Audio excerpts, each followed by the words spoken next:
quên Bật quên rồi tặng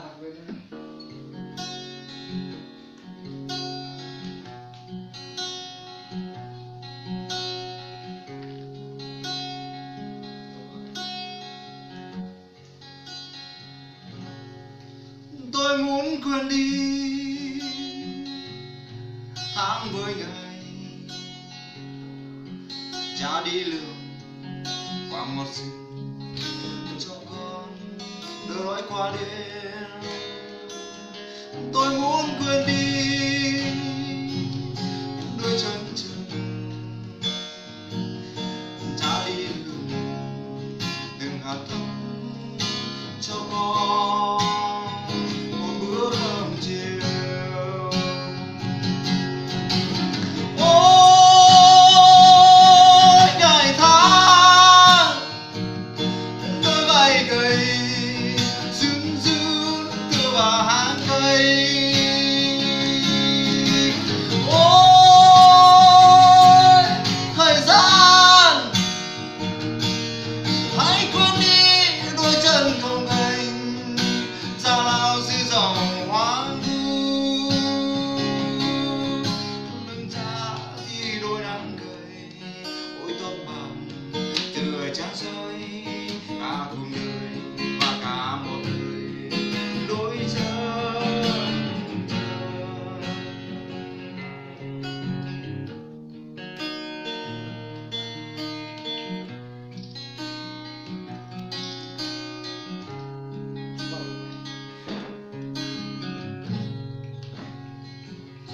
Tôi muốn quên đi tháng với ngày cha đi lường qua một sinh cho con đỡ đói qua đêm. Tôi muốn quên đi đôi chân trần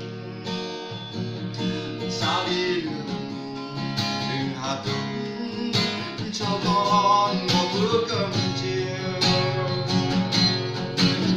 Ôi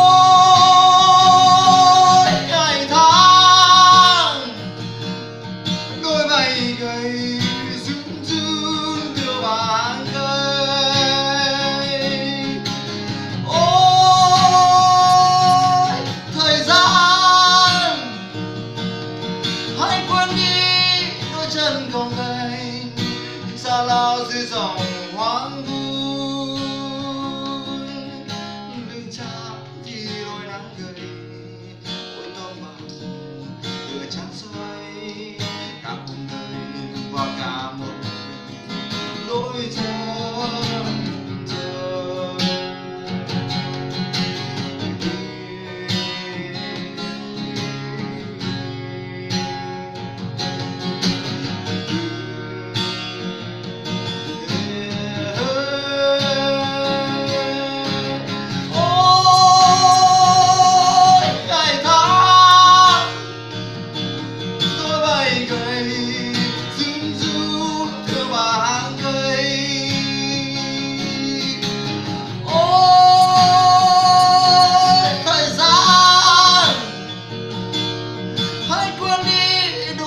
Không anh sao lao dưới dòng hoang vu. Lưng cha thì đôi nắng gầy ôi tóc bạc tựa trắng soi cả cuộc đời và cả một đời đôi chân. Lưng cha thì đôi nắng gầy ôi tóc bạc tựa trắng soi